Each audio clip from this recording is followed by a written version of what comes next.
الله تعالى وبركاته. وعليكم السلام ورحمة الله وبركاته. حمدتم في تحليل كريما وشكرت ربي شكرا بليغا وصليت على حبيب ربي محمد صلى الله عليه وآله وسلم تسليما كثيرا كثيرا. أما بعد فأعوذ بالله من الشيطان الرجيم. بسم الله الرحمن الرحيم. يرفع الله الذين آمنوا منكم والذين أوتوا العلم درجات. صدقت يا رب العالمين. قال النبي الكريم صلى الله عليه وسلم: من خرج في طلب العلم فهو في سبيل الله حتى يرجع. رواه الترمذي رحمه الله تعالى. আজকের এই বরকতপূর্ণ ইলমি মজলিসে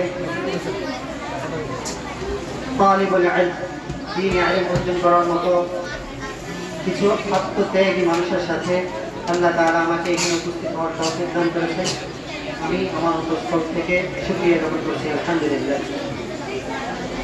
لا يتوقف عبد حتى يوفقه الله عز وجل. বান্দা কোনো কাজের সক্ষমতা রাখে না, বান্দা কোনো কাজের জন্য সম্পূর্ণ পারফেক্ট হয়ে ওঠে না যতক্ষণ পর্যন্ত আল্লাহ তাআলার পক্ষ থেকে পরিপূর্ণ তৌফিক আসে। আপনারা দীর্ঘ অনেক সময় পর্যন্ত এই মাদ্রাসার আঙ্গিনায়, এই মাদ্রাসার মাহফিলে আপনারা পড়েছেন, শিক্ষকদের থেকে জ্ঞান অর্জন করার চেষ্টা করেছেন। যারা সত্যি জ্ঞান অর্জন করতে চায় তাদের ক্ষেত্রে আল্লাহ তাআলা বলেন: ইয়ারফা'িল্লাহুল্লাযীনা আমানু মিনকুম ওয়াল্লাযীনা উতুল ইলমা দারাজাত। যারা ঈমান এনেছেন আর তারপরে আবার জ্ঞান অন্বেষণ করেছে তারাই সর্বশ্রেষ্ঠ। শ্রেষ্ঠত্বের পরিচয় দিতে যায় আমাদের মুফতি সাহেব হুজুর একটা কথা বলেছেন যে আমরা অনেকেই দ্বিধার মধ্যে ভুগি যে আমি কতটুকু পড়েছি, আমি মনে হয় মাদ্রাসায় পড়ে ঠকে গিয়েছি। না, এমনটা নয়। আল্লাহ তাআলা বলেন, আমি আমার কিতাবের জন্য নির্বাচিত করেছি তাদেরকে, যাদেরকে আমি আমার পক্ষ থেকে মনোনীত করেছি।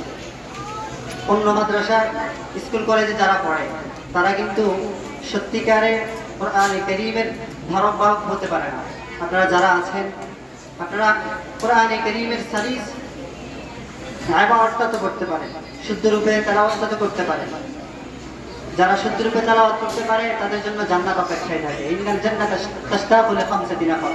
5 শ্রেণীর মানুষের জন্য জান্নাত অপেক্ষায় থাকে। তার মধ্যে সর্বপ্রথম হলো তালিম কুরআন, যারা তেলাওয়াত করতে পারে।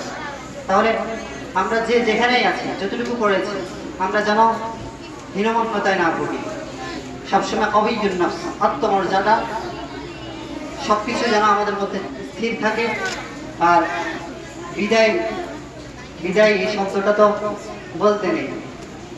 এই ক্ষেত্রে আমরা বলবো ওস্তাদরা যারা শিখিয়েছেন, ওস্তাদরা যারা কিছু শিখিয়েছেন তার উপর আমল করা, নিজেকে অটল অবিচল রাখা, কোরআন ও হাদিসের সাথে জুড়ে থাকা, কোরআন ও হাদিসের সাথে লেগে থাকা। আমার কথায় যদি কোনো ভুল হয় তাহলে শয়তানের ওয়াসওয়াসায় ও আমার পক্ষ থেকে, যদি ভুল হয় রবের পক্ষ থেকে। আসসালামু আলাইকুম ওয়া রাহমাতুল্লাহ।